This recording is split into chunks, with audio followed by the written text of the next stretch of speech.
Oh my God. Yeah, Tim, you got a lot of good information in that book.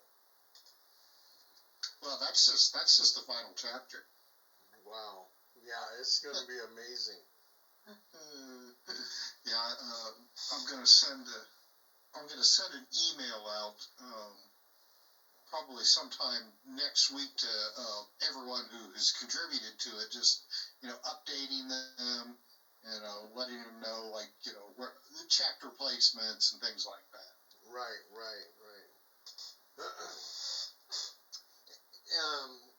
Do you have some pictures for the book? Oh yeah, but I haven't gotten to that point yet.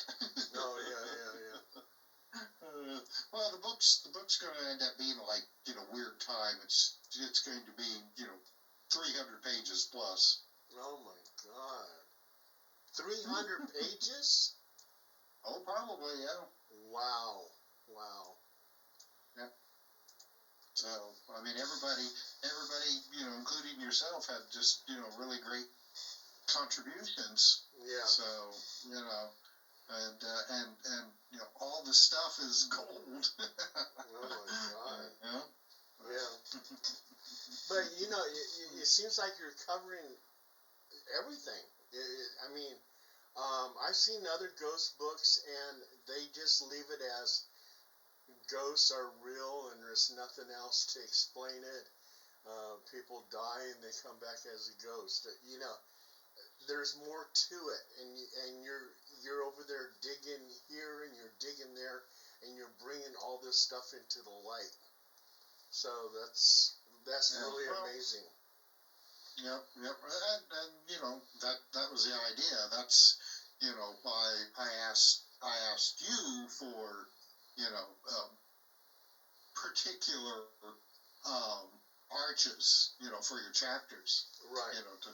To try to work with the overall theme of the book, which I was trying to do more than, like you said, just ghost stories or ghost hunting and the techniques and all that is fine, but let's what's the real foundation of all this? Right. What's going on behind the scenes? Inquiring minds. What? And Tim, what you're doing is you're taking it to the next level. Yeah, that's what it is. Yeah. I hope so. Yeah, I hope so. Because that's what you're going to find in other ghost books. It's not to better you as a ghost hunter. It's just saying that ghosts are real and they're from deceased people, and it's just a bunch of ghost stories. You don't have just a bunch of ghost stories. You got explanations for this and that and this and that. And there's ghost stories too. Yeah, there's still ghost stories. Actually for the entertainment level, but you have your book is basically possibilities and explanations thrown together. This is what you might look at if you're a ghost hunter. Right. Right. And like I said, after Sean goes through this last chapter, and I may actually have another smaller chapter that I'm going to throw in just before the chapter that I sent you with material about poltergeist that was going to be in the final chapter, but it just got too unwieldy. So I'm thinking of making it just like a little separate chapter. Right. And so, but then other than that, I'll send everybody like a rough copy, as a PDF, probably without illustrations yet, because I'm just now starting to work on those, and Fred's forward. Right.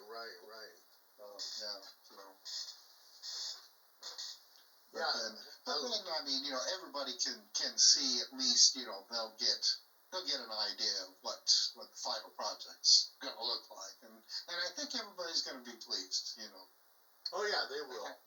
To have their name, connected with it, and with everybody's valuable contributions. I mean, God, you'll see yourself.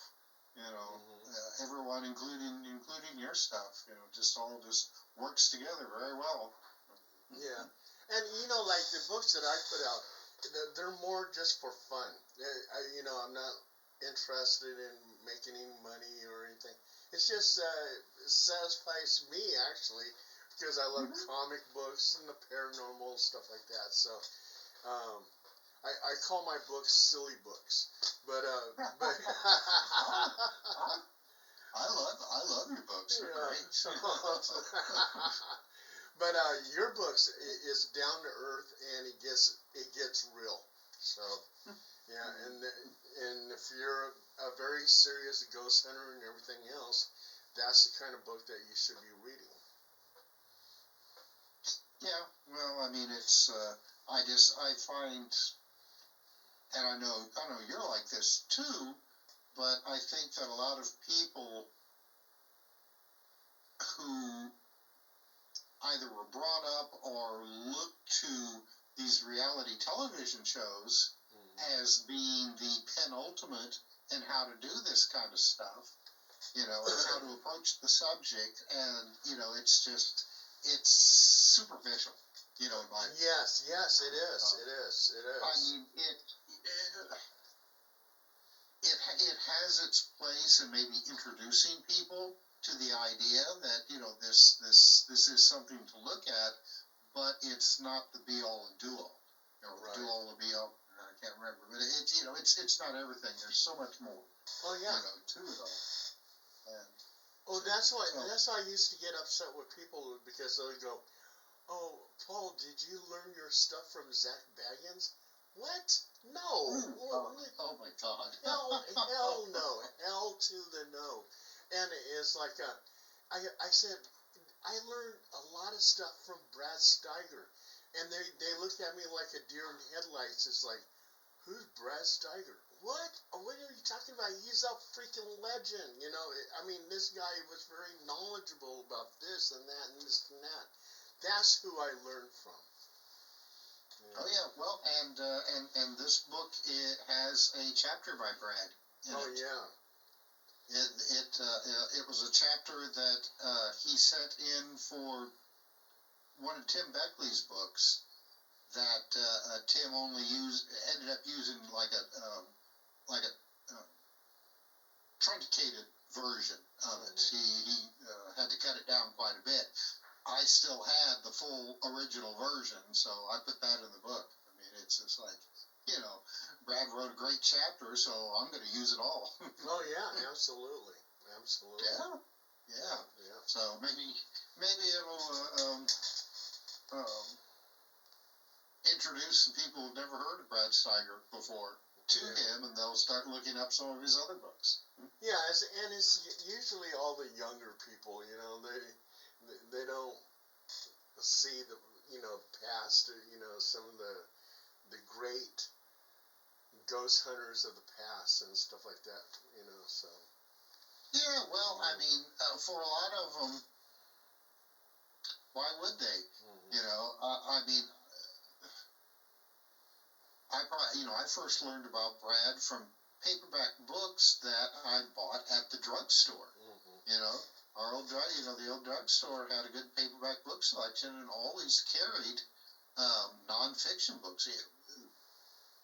You don't see stuff like that anymore, and you don't hear mentioned too much of people like Brad on these television shows. John Keel, fortunately, has become more well known, but Brad, unfortunately, because I don't know why, he's just kind of slipped through the cracks. Yeah, and I see that, like the Holzer Files, the TV show. A lot of people became aware of Hans Holzer, and Ed and Lorraine Warren. They became famous because of the Conjuring movies. Otherwise, people probably wouldn't even know who Ed and Lorraine Warren were. And also, too, they had all kinds of bad, terrible things that they did, and a lot of people just don't realize it. It's like, and they worship them like they're gods, and they had too many. They had a lot of flaws, a lot. Yeah. Oh yeah, oh yeah. Well, I mean, they were the ones that, yeah. Mm-hmm. But I'm trying to think how to say, like every piece of overturned furniture. Well, there's a demon in your house. Right, exactly. And Zach does the same thing. Zach does the same thing. Yeah. Oh, Everything's a demon. Yeah, yeah. Oh, I know. You're not gonna see that very much in this book. Yeah. Yeah. I have quite a bit of disdain for that kind of thinking. Oh yeah, absolutely. Yeah. Yeah. I mean, and most of the stories that became movies by Ed and Lorraine Warren, I mean, they were just made up. It was made up stories, So, and they became big. Yeah. Yeah. Yeah. That's right. Yeah. It's just you just never know what's going to happen that suddenly catapults you into that kind of fame. Mm-hmm. I mean, they were known when they were active, but they weren't that well known. Not like I think people know more about them now than they did when they were, doing their work. Yeah. You just never can tell, But Yeah. and of course, there are a lot of people that that's what they strive for. They strive for that kind of recognition, and that's not my interest. No. Yeah, and their nephew Johnny Zaffis keeps their legacy alive, and he talks about them like they're gods, and they're not. So, yeah. Oh well, okay. Well, I'm gonna let you go here. So, like I said, I'm going to probably email everybody sometime this week, and yourself included, and just kind of let everyone know where we're at and what's going on and how things are progressing. So, like I said, with this chapter, this is kind of like the springboard to the final process of getting the book together, and then published and out there. Oh yeah, and Tim, wear that shirt Tuesday because Yes. we're interviewing David Blake Lucarelli or whatever. Anyway, yeah, he worked on the Simpsons episodes. Great. I'm going to look his name up, before Yeah. before that show, so I'll know what I'm talking about. All right, should be fun. Yeah, and later on tonight, I'll go over what you sent me and take a really good look at it. I've already kind of looked at it already, but I mean I'll take a better look. Oh yeah. I mean it's there's a lot of stuff being thrown at you with this, and you probably you may need to read it a second time just to get it all. But I think that at the end it's like a funnel. It starts out big, but then funnels down to the final paragraphs. Right. So you'll see. Okay. All right. Fantastic. Hey, nice seeing you, Tim. You as well, and I'll talk to you on, what is that, Tuesday? Yeah, Tuesday. All right. All right. Take care, Tim. All right.